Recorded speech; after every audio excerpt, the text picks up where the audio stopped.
UI ఎలా అనిపించింది? Cinema మామూలుగా అంటే బుర్ర పాడైపోతుంది సినిమా చూసిన తర్వాత. ఎందుకంటే రియాలిటీ రియల్గా చూపించిండు. సినిమా ఫస్ట్ నుంచి ఆ బూతులతోని ఆ అడల్ట్ కంటెంట్తోని అబ్బా సినిమా మామూలుగా అంటే మామూలుగా లేదన్న సినిమా పిక్చర్ పీక్స్లో ఉంది. యూఐ అంటే ఇది కాదు సార్, ఇది బ్రాండ్ అనే విధంగా ఉంది. నిజంగా చెప్తున్నా సార్, ఉపేంద్ర గారు నిజంగా సార్ దండం సార్. నిజంగా ఇంత మంచిగా ఇది రియాలిటీగా అంటే ప్రేక్షకులకు అర్థం చేసుకునే మైండ్. నీకు ఫస్ట్ టైం చూస్తే సినిమా అర్థం కాదు, మొత్తం మైండ్ సెట్ మొత్తం అక్కడ పెట్టి సినిమా చూడాలి. క్లైమాక్స్ అయితే వేరే లెవెల్. ఆ క్లైమాక్స్లో ఏంది భయ్యా, ఏంది ఏం చూపించండి సినిమా ఏందనేది దేవులాడు కాన్సెప్ట్ ఏందని అర్థం చేసుకునే విధంగా ఉంది. అర్థం చేసుకున్నోనికే సినిమా అర్థం అవుతుంది. మినిమం డిగ్రీ ఈ సినిమా అర్థం చేసుకోవాలంటే నిజంగా చెప్తున్నా. అదే రోస్ట్ చేశారు, ప్రజెంట్ జనరేషన్ రోస్ట్ చేశారు. వచ్చే జనరేషన్ ఏ విధంగా ఉంటుందని చూపించారు. 2040లో ఏ విధంగా ఉంటుందని చూపించారు.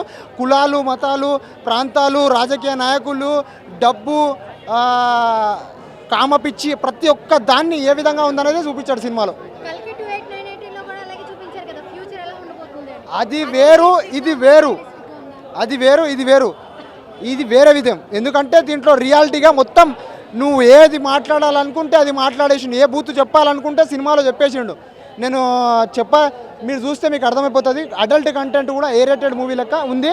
బట్ అంత అడల్ట్ లేదు, బట్ బూతులు ఉన్నాయి సినిమాలో. చూడొచ్చు, బాగుంది సినిమా. Thank you. వెళ్ళగలరు, ఏం కాదు. నీకు సినిమా చూపిస్తుండు, రియాలిటీగా చెప్తుండు. నువ్వు జీవితంలో జరుగుతున్న చూపిస్తుండు. నువ్వు మాట్లాడే విషయాన్ని చెప్తున్నాడు. నువ్వు ఏది జరుగుతుందో అది చెప్తున్నాడు. రాజకీయ నాయకులు ఏం చేస్తున్నారో చెప్తున్నాడు. నువ్వు ప్రతిరోజు ఏం చేస్తున్నావు అని చెప్తున్నాడు. నువ్వు చలికాలం అనక, వానాకాలం అనక, ఎండాకాలం అనక ఒక కామపిచ్చిగా ఉంటున్నావు అని చెప్తున్నాడు. ప్రతి ఒక్కటి చెప్తున్నాడు. రాజకీయ నాయకులు ఏ విధంగా ప్రజల్ని అది చేస్తున్నాడు అని చెప్తున్నాడు. ప్రతి చూపిస్తున్నాడు. అంతే అది సినిమా. సీన్ హట్ చేసే విధంగా కాదు, అది రియాలిటీకి రియాలిటీ. దాన్ని అర్థం చేసుకొని ప్రజలు మారాలన్నదే సినిమా. Thank you. వార్నింగ్ ఇచ్చారు. వార్నింగే ప్రజలకి, ఇది ఒక వార్నింగ్. ఈ సినిమాని చూసి గుణపాఠం నేర్చుకొని తన యొక్క లైఫ్ స్టైల్ని మార్చుకోవాలనేదే సినిమా. మామూలు మార్క్ లేదు. అది సినిమా చూసిన తర్వాత ఈ విధంగా కూడా చూపించవచ్చా, ఈ విధంగా కూడా మాట్లాడవచ్చా. ఆ డబల్ యాక్షన్ సీన్స్ చూస్తూ ఉంటే వేరే లెవెల్ ఉంటుంది. డబల్ యాక్షన్ ఉంది సినిమా, అర్థం కాదు. మినిమం డిగ్రీ ఉంటేనే అర్థమవుతుంది సినిమా.